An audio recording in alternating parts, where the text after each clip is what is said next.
Hello అండి, టమాటా పచ్చడి పండుమిరపకాయలతో ఎలా చేయాలో చూపిస్తాను. పండుమిరపకాయలు, టమాటా, కొత్తిమీర పచ్చడి అండి. ఒక పక్క రైస్ అయిపోయింది.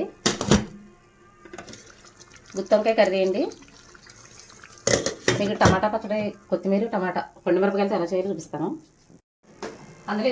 ఇందులో పోపు రెడీ చేసుకుందామండి. ఇదిగోండి ఎల్లుల్లిపాయలు, చితకొట్టిన ఎల్లుల్లిపాయలు, మినప్పప్పు, జీలకర్ర, కరివేపాకు,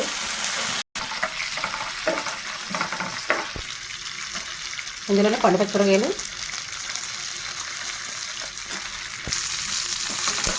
పండు పచ్చిమిరపకాయలు వేగిపోయిన తర్వాత టమాటా వేసుకుందామండి. గుత్తొంకాయ కర్రీ కూడా దగ్గర పడుతుందండి. గరిటెట్టి కలపకూడదు, ఇలా కుడుచుకోవాలి. ఇందులో నేను వాటర్ గట్రా ఏమి వేయలేదండి. వాటర్ వేస్తే బాగోదు వంకాయ కూర. ఇలా ఆయిల్తోనే ఉడకాలి. ఇందులో టమాటాలు కూడా వేసుకుందామండి. ఇందులో కొత్తిమీర కూడా వేసుకుందాం.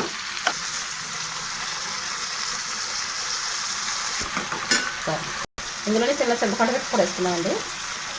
చిన్న బెల్లం ముక్క, ఇందులోనే ఉప్పు. ఇది మూత పెట్టి మగ్గించుకుందామండి ఒక 5 నిమిషాలు. గుత్తొంకాయ కూర రెడీ అయిపోయిందండి. కొత్తిమీర చెక్కుని దించేసుకోవడమే. ఇలా వాటర్ వేయకుండా ఆయిల్తోనే వండుకోవాలండి ఇది. అంతేనండి, గుత్తొంకాయ కర్రీ రెడీ. నచ్చితే లైక్ చేయండి. టమాటా పచ్చడి ఎంతవరకు వచ్చిందో చూద్దాం. మగ్గుతుందండి ఇంకానే. టమాటా కొత్తిమీర అయితే మగ్గిపోయిందండి. ఇది స్టవ్ కట్టేసుకుని చల్లారి పెట్టేసుకుందాం. ఇలాగ పోపు రెడీ చేసుకుందాం. ఇందులో ఇంగువ, పచ్చళ్ళలో అయితే ఇంగువ అయితే వేసుకోవాలండి కంపల్సరీ. ఇది ఇలాగ ఆయిల్ మరిగేటప్పుడే వేసుకోవాలి. ఆవాలు, కరివేపాకు, 2 ఎండుమిరపకాయలు. ఎందుకంటే ఆల్రెడీ పచ్చిమిరపకాయలు ఎక్కువ వేసాం కనుక 2 ఎండుమిరపకాయలు వేసానండి. పచ్చడి అయితే రెడీ అయిపోయిందండి. పోపులో వేసుకుందాం. పచ్చడి కొంచెం మురుమురుగానే రుబ్బుకోవాలండి, పెద్దగా రుబ్బుకుంటే బాగోదు.